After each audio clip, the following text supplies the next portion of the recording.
God damn it, Dave Filoni, you absolute genius of a man. Oh my God, I can't believe what I just witnessed. Ladies and gentlemen, we are coming off not only maybe the best episode of Star Wars television I think we have ever had, but maybe one of the best episodes in general television history. This episode is maybe one of the coolest things I have ever seen in my entire life, and of course, it was directed by Dave Filoni, who I was not expecting this episode to be directed by until a character popped up on screen, and I was like, oh my God, it makes so much sense now, everything that was going on. Let's just jump right into this, guys. Man, I can't wait to start talking about this episode. Also, please do like this video, guys. If you enjoyed today's episode of the Book of Boba Fett and you liked this breakdown and review, subscribe if you are new. All right, let's jump right into the episode.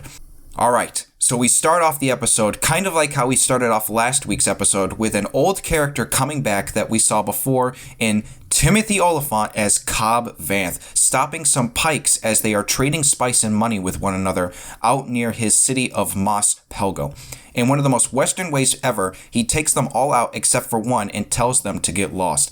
I'll tell you what, this is definitely a character that I like very much that they are bringing back because not only is it played by a really good actor, but the story behind his character is interesting as well. We then cut to our boy Mando as he's flying his N1 starfighter to a planet I didn't recognize at first, but as soon as he got on it, I knew exactly what was coming next. And then, out of nowhere, our boy R2-D2 shows up, and that is when I knew that we were going to get Luke freaking Skywalker in this episode again, kind of like how we got in the Mandalorian Season 2 finale.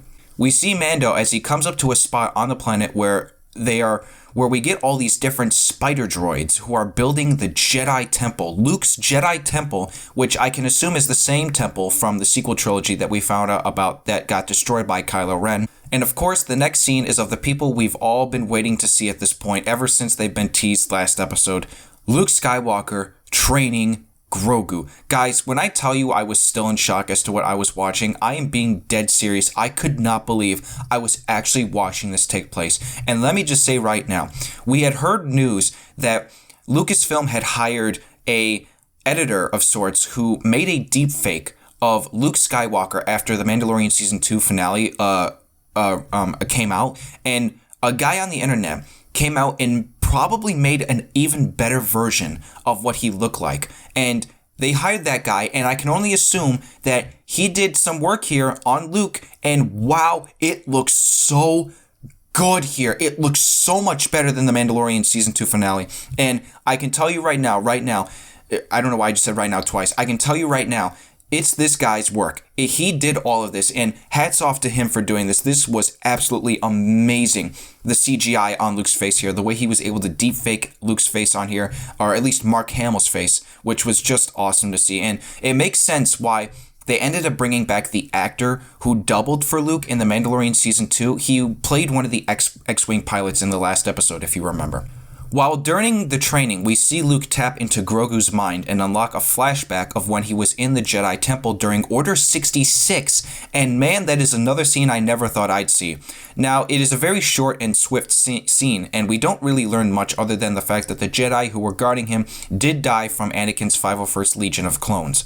We cut back to Mando, and then look who else decides to show up. Rosario Dawson as Ahsoka Tano, just out of nowhere, shows up. I seriously could not believe that these characters were all on screen at similar times in this one section of the episode. It seriously blows my mind that we actually saw this. She talks to Mando about the whole idea of why him being here is actually detrimental to Grogu's training and how he sees him. At first I was taken aback by that, but then I realized one of the Jedi's teachings is in order for a Padawan to want to train, they have to release all attachment from anyone else that they may love. And so Mando gives his gift that he was supposed to give to Grogu. He gives it to Ahsoka to give to Luke, and so they never actually see each other on screen in the episode. We get a few more scenes of Luke training him, and this is now then when we finally cut to Mando flying to Tatooine yet again. We see him head into Jabba's palace to meet with the others as they had discussed the possibilities of what is to possibly come when all-out war happens on Mos Espa between the Pikes and them, and Mando suggests that he has an idea for finding other people to help fight. which is then when he gets the idea to go pay a visit to our boy Timothy Oliphant as Cobb Vanth in Mos Pelgo, or Freetown as he now calls it. Mando gives him an offer to join, and Cobb says that he'll think it over even though he wants to remain neutral and at peace. And ladies and gentlemen, we have now reached, I think maybe, my favorite scene in the entire episode. Yes, more than any of the Luke and Grogu scenes, this scene right here is my favorite scene. As soon as the first shot of a character walking through the desert came up, I knew exactly who it was when I saw the silhouette. And I kid you not, I jumped out of my chair, throwing myself up and down in excitement. As he keeps walking up to Cobb and his deputy in the town, we get the full picture of who it is. And if you know who it is, then you are one of the OGs in all of Star Wars and also Star Wars television. Cad Bane. This scene, he is one of the coolest and most tension-filled scenes I've ever seen in Star Wars ever, movie or TV show. As the three stare one another down in good old Western fashion, the deputy draws his gun mistakenly as Cad not only shoots Cobb but kills the deputy in brutal and violent fashion, quicker than any of them could even draw their guns. And I still cannot believe to this day that they put this in this show, because it is only of Dave Filoni. It's Dave Filoni's favorite character, and it just makes so much sense as to why he was the one who directed this episode. Cad Bane gives them a message as he walks off, telling them to basically just don't get involved, because at this point we can only assume that Cad Bane is working with the Pike Syndicate.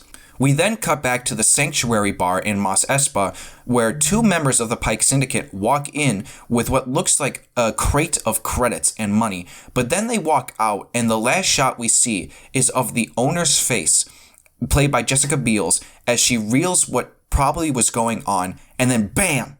Huge explosion rocks the entire building, and I can only assume that this was the most mafia and gangster way of killing off competition and enemies, as the Pikes had set up a bomb in the crate to kill everyone in that entire bar. Brutal and violent. And then we cut to the final scene in the entire episode, where Luke is sitting down with Grogu as he gives him a choice of what he wants to choose to be. He either takes the armor that Mando created for him and he goes back with Mando, or he stays with Luke and trains to be a Jedi and will eventually take on the role of using Yoda's old lightsaber. And that right there is the end of episode 6 of the Book of Boba Fett, leaving us on a cliffhanger. Now, speaking more on that last scene, I have a feeling that I think we know what decision is going to be made, which makes so much sense in tandem with what the sequels eventually did.